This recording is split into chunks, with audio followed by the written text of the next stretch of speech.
ਜਿਹੜਾ ਇਸ ਪੀਣ ਵਾਲੇ ਪਾਣੀ ਨੂੰ ਗੰਦਾ ਕਰਦੇ ਆ ਰਹੇ ਲਗਾਤਾਰ ਇਹਦੇ ਵਿੱਚ ਜਿਹੜਾ ਆਪਣੇ ਘਰ ਦਾ ਇਕੱਠਾ ਕੀਤਾ ਇੱਕ ਠੇਸ ਪਹੁੰਚਾਉਣ ਵਾਲੀ ਹੈ, ਇੱਕ ਚਿੰਤਨ ਦਾ ਵਿਸ਼ਾ ਹੈ। ਉਹ ਇਹ ਹੈ ਕਿ ਇਹਦੇ ਚੋਂ ਬਲੱਡ ਜਿਹੜੀ ਲੈਬੋਰਟਰੀ ਦੇ ਵਿੱਚ ਬਲੱਡ ਦੇ ਸੈਂਪਲ ਨੇ ਨਾ, ਉਹ ਕਿਲੋਆਂ ਦੇ ਹਿਸਾਬ ਨਾਲ ਮਿਲੇ ਆ।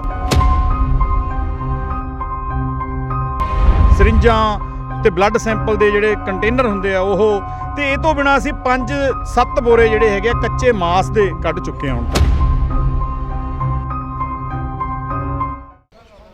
ਪਵਨ ਗੁਰੂ ਪਾਣੀ ਪਿਤਾ ਮਾਤਾ ਧਰਤ ਮਹੱਤ। ਧੰਨ ਧੰਨ ਸ਼੍ਰੀ ਗੁਰੂ ਗ੍ਰੰਥ ਸਾਹਿਬ ਜੀ ਦੇ ਵਿੱਚ ਦਰਜ ਇਹਨਾਂ ਸ਼ਬਦਾਂ ਦੀ ਮਹੱਤਤਾ ਇਸ ਗੱਲ ਤੋਂ ਲੱਗ ਜਾਂਦੀ ਹੈ ਕਿ ਜੋ ਪੀਣ ਵਾਲਾ ਪਾਣੀ ਹੈ ਉਹ ਸਾਡੇ ਲਈ ਕਿੰਨਾ ਮਹੱਤਵ ਆ, ਹਵਾ ਪਾਣੀ ਸਾਡੇ ਲਈ ਕਿੰਨਾ ਮਹੱਤਵ ਆ, ਇਸ ਧਰਤੀ ਦੀ ਸਾਡੇ ਜੀਵਨ ਵਾਸਤੇ ਕਿੰਨੀ ਮਹੱਤਤਾ।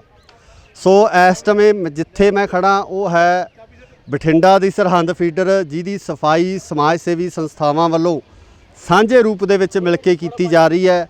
ਤੇ ਸਭ ਤੋਂ ਵੱਡੀ ਗੱਲ ਇਹ ਹੈ ਕਿ ਲਗਾਤਾਰ ਇਹਦੀ ਸਫਾਈ ਕੀਤੀ ਜਾਂਦੀ ਹੈ ਤੇ ਉਸ ਤੋਂ ਬਾਅਦ ਦੁਬਾਰਾ ਫੇਰ ਓਨਾ ਹੀ ਕੂੜਾ ਤੇ ਓਨਾ ਹੀ ਕਰਕਟ ਹੈ ਜਿਹੜਾ ਉਹ ਇਸ ਜਗ੍ਹਾ ਦੇ ਉੱਪਰ ਇਕੱਠਾ ਹੋ ਜਾਂਦਾ ਹੈ। ਸੋ ਮੇਰੇ ਪਿੱਛੇ ਤੁਸੀਂ ਦੇਖ ਸਕਦੇ ਹੋ ਕਿ ਕਿਸ ਤਰ੍ਹਾਂ ਸਮਾਜ ਸੇਵੀ ਸੰਸਥਾਵਾਂ ਦੇ ਵੱਖ-ਵੱਖ ਸੰਸਥਾਵਾਂ ਦੇ ਨੁਮਾਇੰਦੇ ਸਾਂਝੇ ਰੂਪ ਦੇ ਵਿੱਚ ਇਸ ਨਹਿਰ ਦੀ ਲਗਾਤਾਰ ਸਫਾਈ ਕਰ ਰਹੇ ਆ। ਗੱਲ ਕਰਨ ਦੀ ਕੋਸ਼ਿਸ਼ ਕਰਾਂਗੇ ਗੁਰਵਿੰਦਰ ਸ਼ਰਮਾ ਜੀ ਨਾਲ। ਸ਼ਰਮਾ ਜੀ, ਸਵਾਗਤ ਹੈ ਤੁਹਾਡਾ ਇੰਡੋਸ ਟੀਵੀ ਆਸਟ੍ਰੇਲੀਆ ਤੇ। ਸਤਿ ਸ਼੍ਰੀ ਅਕਾਲ ਜੀ ਸਾਰਿਆਂ ਨੂੰ। ਗੁਰਬਾਣੀ ਵੀ ਪਾਣੀ ਦੀ ਮਹੱਤਤਾ ਨੂੰ ਮੰਨਦੀ ਆ। ਗੁਰਬਾਣੀ ਕਹਿੰਦੀ ਹੈ ਕਿ ਜਿਵੇਂ ਕਿ ਸ਼ਬਦ ਪਹਿਲਾਂ ਮੈਂ ਬੋਲ ਕੇ ਹਟਿਆ, ਪਵਨ ਗੁਰੂ ਪਾਣੀ ਪਿਤਾ ਮਾਤਾ ਧਰਤ ਮਹੱਤ। ਗੁਰਬਾਣੀ ਦੇ ਵਿੱਚ ਪਾਣੀ ਦਾ, ਧਰਤੀ ਦਾ, ਹਵਾ ਦਾ ਮਹੱਤਵ ਲਿਖਿਆ ਵੀ ਹੋਇਆ ਤੇ ਸਾਨੂੰ ਇੰਨੀ ਕੁ ਸਮਝ ਵੀ ਹੈਗੀ ਹੈ ਜੀ। ਤੇ ਕੀ ਲੱਗਦਾ ਤੁਹਾਨੂੰ ਵੀ ਕਿ ਆਮ ਲੋਕ ਜਿਹੜਾ ਇਸ ਪੀਣ ਵਾਲੇ ਪਾਣੀ ਨੂੰ ਗੰਦਾ ਕਰਦੇ ਆ ਰਹੇ ਲਗਾਤਾਰ ਇਹਦੇ ਵਿੱਚ ਜਿਹੜਾ ਆਪਣੇ ਘਰ ਦਾ ਇਕੱਠਾ ਕੀਤਾ ਕੂੜਾ ਕਰਕਟ, ਜਿਹੜਾ ਕਿ ਤਿਉਹਾਰਾਂ ਦੇ ਦਿਨਾਂ 'ਚ, ਦੀਵਾਲੀ ਦੁਸਹਿਰੇ ਦੇ ਦਿਨਾਂ ਦੇ ਨੇੜੇ ਹੋਣ ਕਰਕੇ ਆਸਥਾ ਦੇ ਨਾਂ 'ਤੇ ਚੀਜ਼ਾਂ ਜਿਹੜੀਆਂ ਇਹਦੇ ਵਿੱਚ ਸਿੱਟੀਆਂ ਜਾਂਦੀਆਂ। ਕੀ ਦੇਖਿਆ ਤੁਸੀਂ ਇਸ ਜਿਹੜਾ ਤੁਸੀਂ ਸਫਾਈ ਅਭਿਆਨ ਚਲਾਇਆ, ਇਸ ਦੌਰਾਨ ਕੀ ਦੇਖਿਆ ਤੁਸੀਂ? ਇਹਦੇ 'ਚ ਜੀ ਸਾਨੂੰ ਕਾਫੀ ਦਿਨ ਹੋ ਗਏ ਲਗਾਤਾਰ ਸਾਡਾ ਮੁਹਿੰਮ ਚਲਾਈ ਨੂੰ। ਵੱਖ-ਵੱਖ ਜਥੇਬੰਦੀਆਂ ਵੀ ਨਾਲ ਲਾਈਆਂ, ਲੋਕ ਵੀ ਜਿਹੜੇ ਜਾਗਰੂਕ ਨੇ, ਸੋਸ਼ਲ ਮੀਡੀਆ ਰਾਹੀਂ ਜੋ ਵੀ ਅਸੀਂ ਲੋਕਾਂ ਦੇ ਮੂਹਰੇ ਗੱਲ ਰੱਖੀ ਉਹਦੇ ਵਿੱਚ ਸਾਡੇ ਨਾਲ ਸਾਥ ਦਿੱਤਾ। ਅਸੀਂ ਕਾਫੀ ਹੱਦ ਤੱਕ ਇਹਦੇ ਵਿੱਚ ਸਫਲ ਹੋਏ ਹਾਂ। ਇਹਦੇ 'ਚੋਂ ਜਿਹੜਾ ਕੂੜਾ ਕਰਕਟ ਕੱਢਣ 'ਚ ਤਾਂ ਸਭ ਨੂੰ ਜਿਹੜੀ ਸਾਡੇ ਮੂਹਰੇ ਸਭ ਤੋਂ ਵੱਡੀ ਗੱਲ ਆਈ ਹੈ ਕਿ ਧਾਰਮਿਕ ਆਸਥਾ ਦੇ ਨਾਂ 'ਤੇ ਜਾਂ ਕਿਸੇ ਪੰਡਤ ਸ਼ਾਸਤਰੀਆਂ ਐਸਟਰੋਲੋਜਿਸਟ ਆ ਜਿਹੜੇ, ਉਹਨਾਂ ਦੇ ਕਹਿਣ 'ਤੇ ਲੋਕ ਜਿਹੜੇ ਹੈਗੇ ਆ ਉਹ ਆਪਦੇ ਘਰੋਂ ਦਾ ਜਿਹੜਾ ਕੂੜਾ ਕਰਕਟ ਤੱਕ ਵੀ ਇਹਦੇ ਵਿੱਚ ਸਿੱਟੀ ਜਾਂਦੇ ਆ।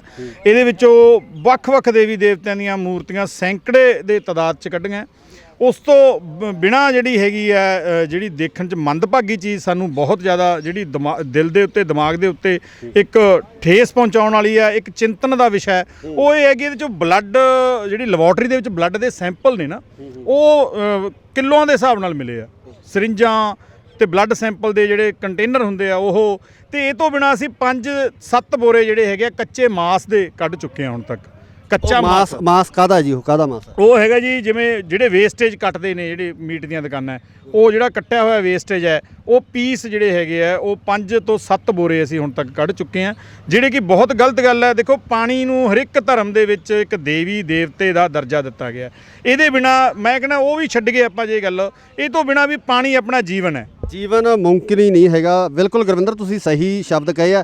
ਬਟ ਮੈਂ ਪਹਿਲਾ ਗੱਲ ਹੈ ਤੁਹਾਨੂੰ ਸਵਾਲ ਇਹ ਪੁੱਛਣਾ ਚਾਹੂੰਗਾ, ਵਿੱਚੋਂ ਕੀ ਤੁਸੀਂ ਜ਼ਿਲ੍ਹਾ ਪ੍ਰਬੰਧਕ ਅਧਿਕਾਰੀ ਹੈ, ਜਿਵੇਂ ਕਿ ਸਾਡਾ ਸਿਹਤ ਵਿਭਾਗ ਹੈ, ਖਾਸ ਕਰਕੇ ਉਹਨਾਂ ਦੀਆਂ ਇੰਸਟਰਕਸ਼ਨਸ ਹੁੰਦੀਆਂ। ਤੁਸੀਂ ਕਿਹਾ ਕਿ ਬਲੱਡ ਵੈਕੂਟੇਨਰ ਇੱਥੋਂ ਮਿਲੇ ਨੇ, ਨਾਲ ਸਰਿੰਜਾਂ ਇੱਥੋਂ ਮਿਲੀਆਂ, ਹਜ਼ਾਰਾਂ ਦੀ ਤਾਦਾਦ ਦੀ ਗੱਲ ਕਰਦੇ ਹੋ ਤੁਸੀਂ ਸਿਵਲ ਸਰਜਨ ਜੋ ਜ਼ਿਲ੍ਹੇ ਦੇ ਨੇ ਜਾਂ ਦੂਜੇ ਜਿਹੜੇ ਡਿਸਟ੍ਰਿਕਟ ਐਡਮਿਨਿਸਟ੍ਰੇਟਰ ਨੇ, ਉਹਨਾਂ ਤੱਕ ਇਹ ਗੱਲਾਂ ਪਹੁੰਚਾਈਆਂ ਕਿ ਇਸ ਤਰ੍ਹਾਂ ਦਾ ਸਮਾਨ ਆ ਜਿਹੜਾ ਮਿਲ ਰਿਹਾ, ਜਿਹੜਾ ਕਿ ਬਹੁਤ ਹੀ ਜ਼ਿਆਦਾ ਨੁਕਸਾਨਦਾਇਕ ਹੈ, ਕਿਉਂਕਿ ਇਹ ਘਰਾਂ ਤੱਕ ਪਾਣੀ ਜਾਣਾ।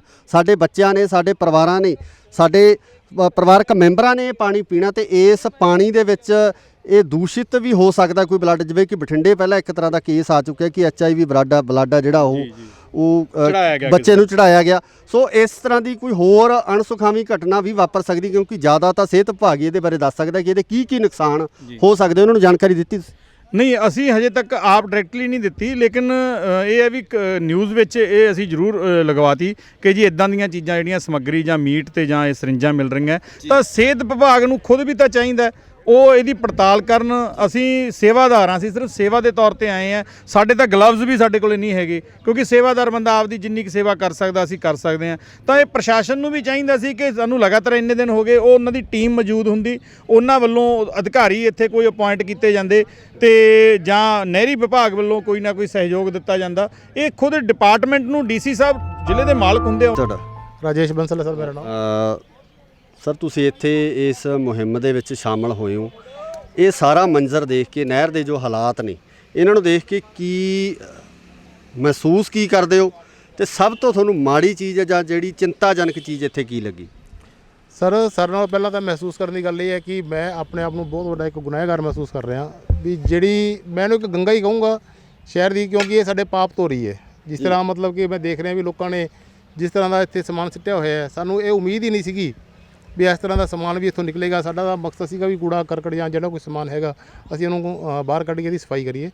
ਬਟ ਅਸੀਂ ਸਫਾਈ ਦੇ ਦੌਰਾਨ ਦੇਖਿਆ ਕਿ ਇੱਥੇ ਮਤਲਬ ਬਲੱਡ ਕੰਟੇਨਰਸ ਜਿਹੜੇ ਕਿ ਸੈਂਪਲ ਕਲੈਕਟ ਕੀਤੇ ਜਾਂਦੇ ਆ ਲੈਬਸ ਦੇ ਵਿੱਚ ਜਾਂਦੇ ਆ ਟੈਸਟਿੰਗ ਵਾਸਤੇ, ਉਹਨਾਂ ਦੇ ਹਜ਼ਾਰਾਂ ਦੀ ਤਾਦਾਦ ਦੇ ਵਿੱਚ ਸਾਨੂੰ ਕੰਟੇਨਰਸ ਮਿਲੇ ਆ।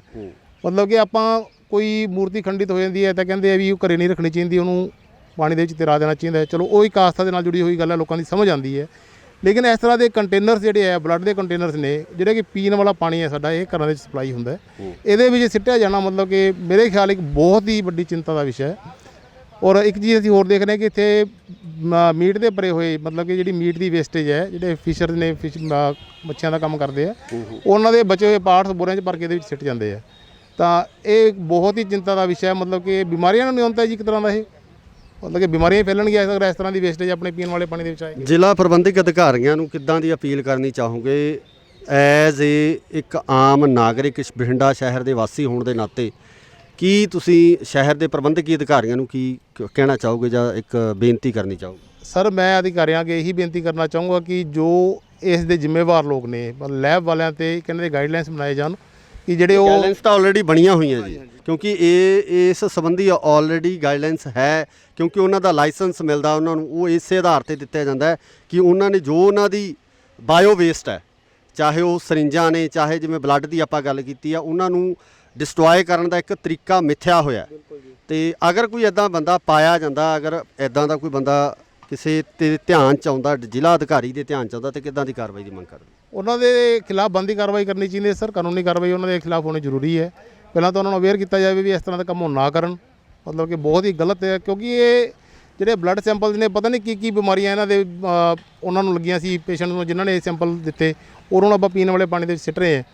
ਤਾਂ ਜ਼ਿਲ੍ਹਾ ਪ੍ਰਸ਼ਾਸਨ ਨੂੰ ਤਾਂ ਮੈਂ ਇਹੀ ਮਤਲਬ ਬੇਨਤੀ ਕਰੂੰਗਾ ਕਿ ਮਤਲਬ ਕਿ ਇਹਨਾਂ ਦੇ ਜੋ ਅਵੇਅਰ ਕੀਤਾ ਜਾਵੇ, ਇਹਨਾਂ ਨੂੰ ਵੀ ਇਹਨਾਂ ਨੂੰ ਕਿਹਾ ਜਾਵੇ ਵੀ ਤੁਸੀਂ ਗਾਈਡਲਾਈਨਸ ਨੂੰ ਇੰਪਲੀਮੈਂਟ ਕੀਤਾ ਜਾਵੇ ਪ੍ਰੋਪਰ। ਜਿਸ ਤਰ੍ਹਾਂ ਕਿ ਤੁਸੀਂ ਦੇਖਿਆ ਕਿ ਬਠਿੰਡਾ ਸ਼ਹਿਰ ਦੀਆਂ ਸਮਾਜ ਸੇਵੀ ਸੰਸਥਾਵਾਂ ਵੱਲੋਂ ਮਿਲ ਕੇ ਇਸ ਨਹਿਰ ਦੀ ਸਫਾਈ ਕੀਤੀ ਜਾ ਰਹੀ ਹੈ। ਲਗਾਤਾਰ ਨਹਿਰ ਦੇ ਵਿੱਚੋਂ ਧਾਰਮਿਕ ਆਸਥਾ ਨਾਲ ਸੰਬੰਧਿਤ ਵੇਸਟ ਮਟੀਰੀਅਲ ਆ ਜਿਹੜਾ ਇੱਥੋਂ ਕੱਢਿਆ ਜਾ ਰਿਹਾ ਹੈ।